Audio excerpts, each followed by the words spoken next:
महाराज जी, भजन में मन लगाते हैं तो संसारिक व गृहस्थ जीवन के कार्यों में मन नहीं लगता। गृहस्थ जीवन के कार्यों में मन नहीं लगता? ज्यादा लगता। नहीं, ऐसा कैसे कह सकते हो?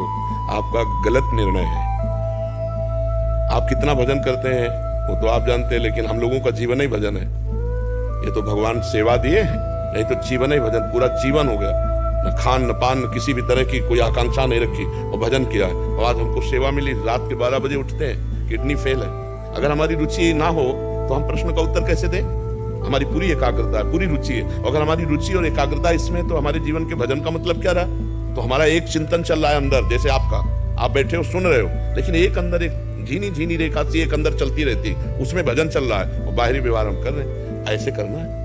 हाँ भाई, अंदर से नाम चलाओ और बाहर से सेवा में रुचि अगर खत्म हो जाएगी तो फिर बड़े बड़े जितने भी राजा महाराजा भगत हुए, फिर इनका चरित्र झूठा हो जाएगा ना। चक्रवर्ती सम्राट अम्बरीश जी महाराज चक्रवर्ती सम्राट है, पूरा राजकाज देख रहे हैं और खूब भगवान का भजन कर रहे हैं। तो आपको भगवान का भजन कीजिए, नाम जप कीजिए और ऐसा भ्रम मत डालिए कि संसार में फिर कार्य करने में मन नहीं लगेगा। ऐसा नहीं। अगर हमारा शरीर स्वस्थ है और हम भजन परायण हैं तो हर कार्य में हमारा मन लगेगा। हर कार्य, हम गोली चलाते हुए भी भजन कर सकते हैं, हम हर कार्य करते हुए भजन कर सकते हैं। भजन एक आंतरिक वृत्ति है और क्रियाएं बाहरी हैं। तन से हम क्रियाएं करेंगे और मन से हम भगवान का चिंतन करेंगे, बहुत अच्छा जीवन रहेगा। भगवान तो युद्ध के लिए भी करे, मां मनुष्य युद्ध चे, मेरा स्मरण करते हुए युद्ध करे। हाँ, अगर हमसे गलत कार्य होंगे तो वो हमारे में विघ्न डाल देंगे, लेकिन यदि हम धर्म पूर्वक चलेंगे भजन करते हुए तो हम बहुत सुचारू रूप से करेंगे। देखो, हम अपने को देखा है, जैसे नाम जप करते हुए हम श्री जी के लिए पोछा लगा रहे हैं तो बहुत बहुत उत्तम पोछा लगेगा, क्योंकि मन एकाग्र है ना। अगर हम बर्तन धो रहे हैं श्री जी के लिए तो नाम जप करते हुए बहुत उत्तम बर्तन धोएंगे, कि श्री जी के लिए एकाग्रता रहती है, पवित्र बुद्धि रहती है। तो भजन करने वाला जो कार्य करेगा बहुत उत्तम कार्य करेगा, भले वो संसारिक कार्य क्यों ना हो। इसलिए हमें लगता है भजन अत्यंत अनिवार्य है। बाहर के शत्रुओं को तो गोली आदि के द्वारा जीता जा सकता है, लेकिन आंतरिक काम, क्रोध, लोभ, मोह, मद, मत्सर, ये केवल भजन से ही जीता जा सकता है। और अधर्म का पैसा ना कमावे और धर्म से चले और नाम जप करे तो गृहस्थी में रहते हुए वो संत है, वो भगवान का भक्त। पैंट शर्ट में रहते हुए वो महात्मा है।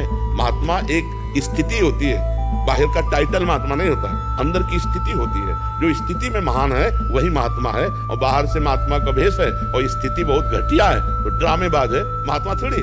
महात्मा एक स्थिति है, तो आप भी महात्मा हो सकते हैं नाम जप करते हुए धर्म पूर्वक चल। और वकालत हमारे धर्मों में इसलिए भी कहा जाता है कि गृहस्थ जीवन भी एक धर्म ही है, एक महात्मा का ही रूप है। तो गृहस्थ जीवन भी आजकल कौन अच्छी तरह जीते हैं यार? ये सोचो ना, कौन जीते हैं? घर को भी सही से कौन चलाते हैं? शादी ब्याह कर लेना बहुत आसान है, परंतु कोई सही से नहीं चलाता। आप ध्यान से देखना, ये तो इतनी लड़ाई झगड़ा है, अपने बच्चों को कुछ संस्कार, ये सब क्या है? उन्हें गृहस्थ धर्म नहीं निभाने आता। और आज की दुनिया में लगभग 99% लोग को आता ही नहीं, और लोग सीखना भी नहीं चाहते, ना ही जानना। लोगों को लगता है कि शादी विवाह कर लेना, बच्चा पैदा कर देना, गृहस्थ जीवन हो गया। और नहीं, या धर्म है वही, खेल नहीं। तो आज कोई नहीं समझ पाता है। पूजा पाठ कहो तो उसे ड्रामा लगता है कि यार टाइम पास की, सीधा कहता है टाइम पास। यार टाइम पास है, मुझे समझ नहीं आता टाइम पास क्या है। रोज आप मूवी देखते हो, फिल्म देखते हो, गाना सुनते रहते हो, दिन भर दूसरे के बारे में दूसरे से बात करते रहते हो, किसी से झगड़ते रहते हो, वह टाइम पास नहीं है। 2 मिनट पूजा कर लेना, 2 मिनट भगवान का नाम ले लेना, टाइम पास समझ नहीं आता। इसी कारण तो जब इनके बच्चे बड़े हो जाते हैं कहते हैं माँ बाप का सेवा करना टाइम पास।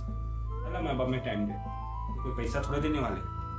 आपका ये वो संस्कार का ही परिणाम है कि आपको भविष्य में जाकर आपको भोगना पड़ता है, परंतु आपको समझ नहीं आता।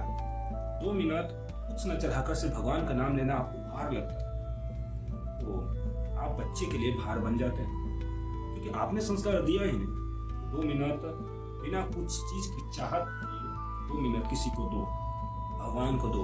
अगर ये संस्कार अपने बच्चे को दिए रहते, अगर ये संस्कार अपने बच्चे को देंगे, हाँ, आने वाला समय में वो 2-2 मिनट आपने भगवान को दिया, भगवान को नहीं, वास्तव में आपने अपने बच्चे को संस्कार एक दिया। 2 मिनट बिना फायदा का देना चाहिए, ऐसे क्यों देना भी चाहिए, इंसान का ही एक धर्म है। ये संस्कार आप उसको सिखाएं तो नहीं, सबको बकवास लगता है। हर माँ बाप उम्र में एक, जब वो पैसा अपने बाल बच्चे को नहीं दे पाते तो बकवास बन जाते हैं। और हर माँ बाप के साथ होता है, चाहे वो कितना अमीर हो चाहे कितना गरीब, क्योंकि जो आप युवा अवस्था में दे सकते हैं वो बूढ़ा होने पर नहीं दे सकते। तो आप उन्हें संस्कार दीजिए।